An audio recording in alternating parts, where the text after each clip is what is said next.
41 million people here in the United States are about to be hit because right now, Congress, your federal government, they're coming after your food.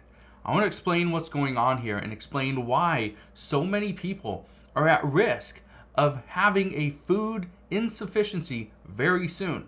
So I'll break all this down in just a moment. All I ask is one thing, takes 2 seconds. Go ahead, hit that like button if you enjoy these daily updates. And now let's begin.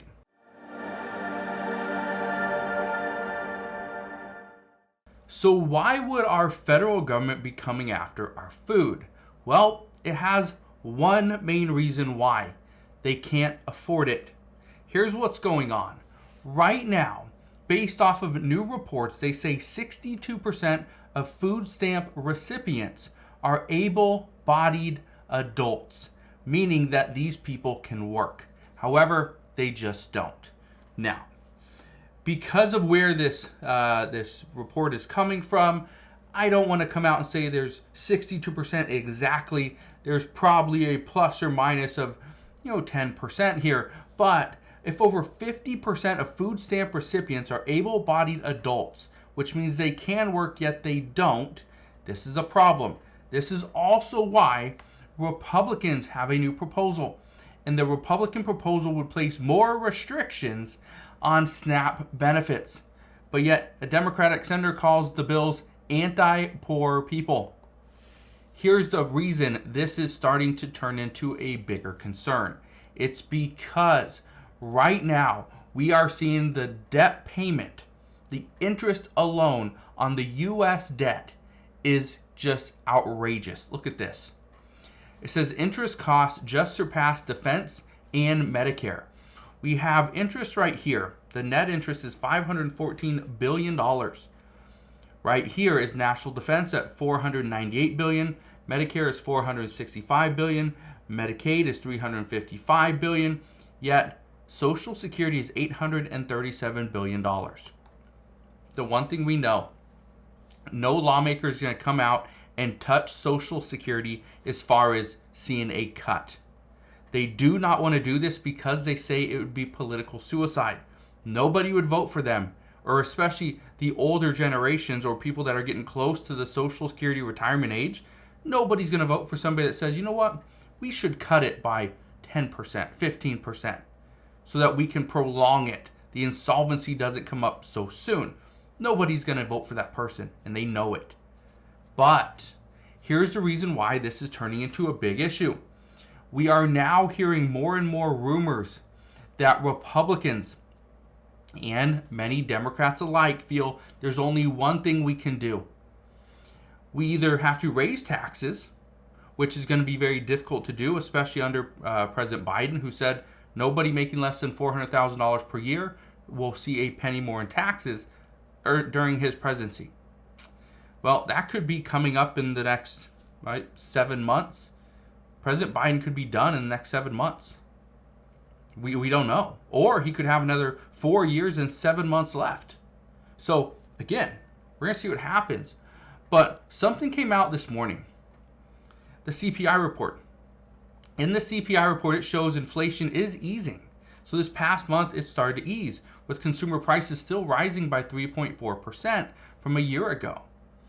But what you need to understand is that how does this impact people on food stamps? Well, as prices go up, their food stamp benefit does not cover as much food. Here's why this is a double-edged sword. We are seeing prices for food go up, or technically, here's what happened. Technically, food prices went down this past month. I think they went down by 0.4% or 0.4% month over month. So a minimal adjustment. But here's what experts are telling us. Experts believe that the reason why prices for food went down is not because the food is getting less expensive to produce. It actually went down because stores were trying to unload the product. What happened was we were seeing many Americans get squeezed. They couldn't afford certain food. They couldn't afford beef and chicken and eggs and bakery goods. They couldn't afford that stuff, so they stopped buying it. But the stores were still selling it, so in order to sell out of those products before they went bad, they lowered the prices. Makes sense. But some say that they're going to figure out exactly where the sweet spot is. That's where they're going to leave prices. And yet we're going to see prices, again, just continue to slowly tick up. So, it's a problem. But this is why it's a double-edged sword.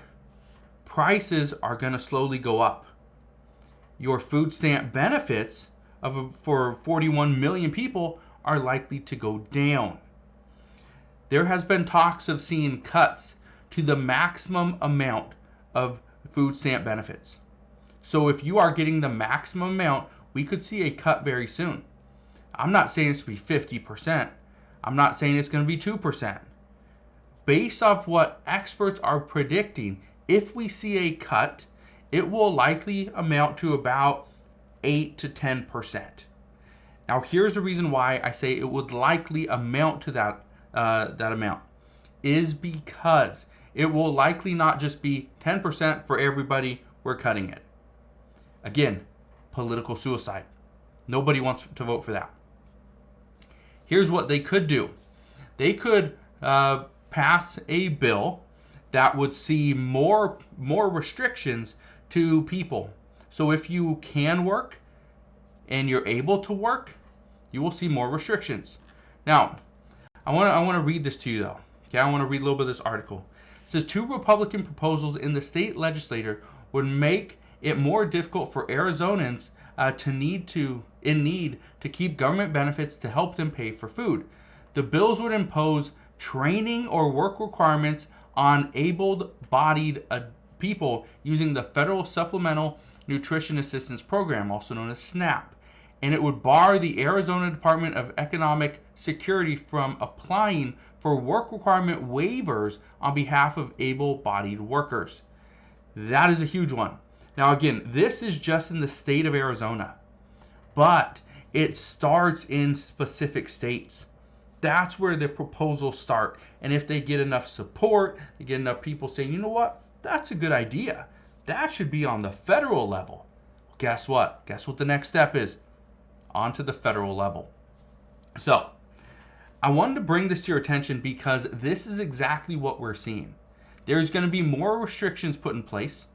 And again, the big one right here, it would bar the Arizona Department of Economic Security from applying for work requirement waivers. That is a huge one because many people qualify for the waiver. They do not have to go and find work. They don't have to go and look for a job. Okay? They apply for the waiver. The waiver gets accepted. That is how they get around it. Okay? There's a loophole. And lately, when Democrats are saying that we need to close all the loopholes for these businesses that are getting out of paying taxes, guess what Republicans are doing? Okay, you want to come after businesses? We're going to come after all your social spending. We're going to shut down all those loopholes that you guys have, that you guys put in place. Because we know we are leaking billions and billions of dollars just because of that alone. So, what I can tell you right now is it's going to be an interesting fight, but this is where lawmakers are coming after our food, coming after the income, the money that we get, the assistance that we need in order to pay for said food, because they are saying that if we do not do this now, and we do see the U.S. net interest, okay, our payment exceed $1 trillion within the next 3 years, which many expect, guess what? We're going to see massive cuts across the board. This would include SNAP benefits. This would include affordable housing. It would likely include Medicare and Social Security as well. So, we'll see what happens moving forward. All I can tell you right now is it will be interesting to see how they move forward with this, what gets accepted, and what gets passed. So, as we get more information on this, I promise I will be here every step of the way. I will fill you in on all the latest news and updates, but that is what we know as of today. So again, thank you guys for watching. Consider subscribing, and I will see you guys on the next one.